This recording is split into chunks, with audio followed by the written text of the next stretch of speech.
Bonjour à tous et bienvenue à ce premier point de l'actualité sur RTI 1. Depuis hier, le président du Liban, le général Michel Sleiman, est en visite officielle en Côte d'Ivoire. C'est la première fois que le président libanais foule le sol ivoirien, accompagné d'une forte délégation. Cette visite s'inscrit dans le renforcement des relations entre Abidjan et Beyrouth. Et justement, ce vendredi 15 mars, 11 opérateurs économiques libanais effectueront des visites au port autonome d'Abidjan et à la société ivoirienne de raffinage. Comme vous le savez, je viens de le dire, depuis hier, le président de la République du Liban, le général Michel Sleiman, est en visite officielle en Côte d'Ivoire. À son arrivée à l'aéroport Félix Houphouët-Boigny d'Abidjan, il a été accueilli par le président de la République, Alassane Ouattara, et son épouse. Honneur et bain de foule ont marqué cette arrivée. On en parle avec Jérôme Kofi Aboula. Tous au rendez-vous, même le soleil en ce moment-là encore au zénith, preuve d'un refus systématique de rater l'arrivée du président libanais Michel Sleiman en Côte d'Ivoire, comme prévu ce jeudi 14 mars 2013. La présence du président de la République, Alassane Ouattara, avec à ses côtés son épouse, Dominique Ouattara, ainsi que plusieurs personnalités pour accueillir le président libanais à sa descente d'avion aux environs de 12h55 minutes, est suffisant pour comprendre que l'événement n'a rien de banal. Bien au contraire, il a tout d'historique, pour ne pas dire d'exceptionnel, pour parler de cette visite officielle, la première du président Michel Sleiman depuis qu'il préside aux destinées du Liban, la première également depuis que le président Alassane Ouattara conduit les affaires en tant que président de la République de Côte d'Ivoire. D'où le caractère tout particulier du cérémonial d'accueil au regard des relations de plus de 50 ans entre les deux pays. Et en pareille circonstance, tout se résume en termes d'honneur. D'abord, l'interprétation des hymnes nationaux du Liban et de la Côte d'Ivoire.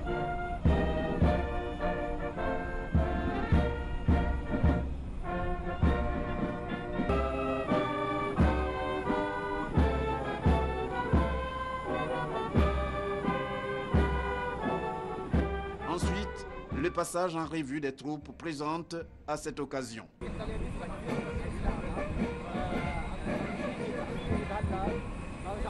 Puis quelques civilités au salon d'honneur du pavillon présidentiel avant le bain de foule que les deux présidents vont prendre par la suite dans la grande cour du pavillon présidentiel. Bain de foule nécessaire et pour les deux chefs d'État et pour toutes ces personnes en place depuis plusieurs heures pour prendre part à cet événement on ne peut plus mémorable.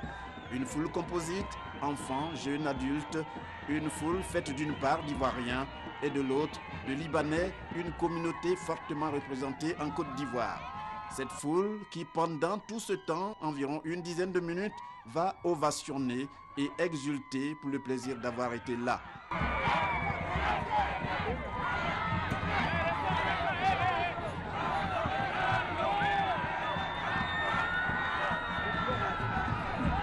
Un plaisir immense de part et d'autre qui va se poursuivre tout au long du parcours des deux présidents à bord du même véhicule pour la suite du programme après celui de l'aéroport.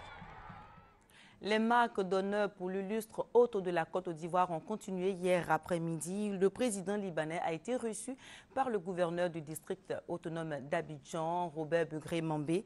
Il a reçu les clés du district des mains du gouverneur. Ensuite, les deux hommes ont échangé sur la consolidation des relations entre la Côte d'Ivoire et le Liban. Alvorassa. Après la réception de la clé du district d'Abidjan, le président du Liban, le général Michel Sleiman, a été fait chef traditionnel à Tchon et ensuite élevé au rang de citoyen d'honneur. Le gouverneur du district d'Abidjan, Robert Begré-Mambé, a soutenu que cette visite est historique et cela est la preuve de la solidité des relations entre la Côte d'Ivoire et le Liban. Parlant de la communauté libanaise, Robert Begré-Mambé a dit au président Michel Sleiman que ses ressortissants vivant en Côte d'Ivoire contribuent au développement du pays avec la création de commerce et l'implantation d'unités industrielles. Pour lui, les Libanais sont, après les Français, les deuxièmes grands investisseurs en Côte d'Ivoire, où ils sont près de 100 000 et ils apportent plus de 300 milliards de taxes dans l'économie ivoirienne. Je tiens à saluer la part importante de vos compatriotes dans l'économie ivoirienne qui avoisine près de 40% et qui touche tous les secteurs d'activité et qui crée plus de 300 000 emplois pour lutter contre le chômage en Côte d'Ivoire. Pour le président du Liban, cette visite va consolider les relations entre la Côte d'Ivoire et le Liban avec les échanges d'expertise dans plusieurs domaines d'activité. Si nos deux pays sont fermement engagés sur la voie de la coopération politique, économique et culturelle, la coopération entre nos villes respectives devrait pouvoir être également encouragée sur le plan bilatéral, de même que dans le cadre de l'Association internationale des maires francophones et le jumelage entre Beyrouth et Abidjan. Je pense tout particulièrement aux échanges d'expertise et la coopération en matière de tourisme, d'environnement, de conservation du patrimoine, d'agriculture, d'aménagement du territoire, d'éducation et de santé, conscient de tous les défis qui restent à relever. Pour terminer, il a salué les efforts du président de la République Alassane Ouattara, du gouvernement et de l'ensemble des Ivoiriens qui sont au travail pour le développement de la Côte d'Ivoire. À l'instar du monde entier, la Côte d'Ivoire a célébré la Journée mondiale du consommateur, l'occasion pour le gouvernement de s'adresser aux Ivoiriens. On en parle avec Lassina Ouattara. Du ministre au citoyen lambda, tout le monde est consommateur. Dans un environnement commercial qui change sans cesse, le consommateur peut cependant se retrouver dans une situation de faiblesse. Résultat, baisse du pouvoir d'achat et généralisation de la pauvreté. Il importe donc de réagir et de mettre le consommateur dans une posture d'égalité face à celui qui offre ses produits et services. C'est tout le sens de la Journée internationale des droits des consommateurs visant à dresser le bilan et renforcer la protection de ces derniers.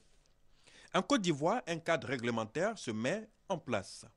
Le consommateur ivoirien va se voir doté d'un ensemble de dispositifs réglementaires et législatifs qui va le protéger et l'informer. Il y a en cours de rédaction le Code de la consommation qui sera articulé autour d'une loi de protection et d'information du consommateur.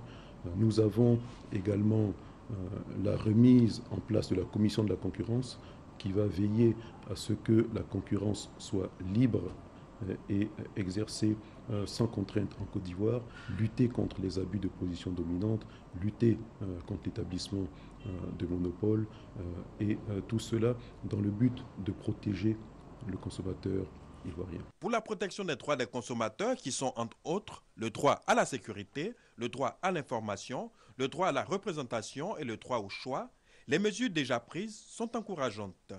Elles portent sur le respect des prix de vente des produits homologués comme le gaz butane, la fluidité du système de distribution de produits vivriers, la lutte contre le racket et la mise en place du guichet unique du commerce extérieur. C'était plutôt aujourd'hui que je devais dire la Journée mondiale du consommateur. On parle justice à présent, c'est une innovation qui devrait permettre aux prisonniers en fin de détention d'apprendre les métiers de l'agriculture et de l'élevage. Le ministre de la Justice vient de visiter une ferme pénitentiaire en réhabilitation. Les détails avec Lassina Ouattara.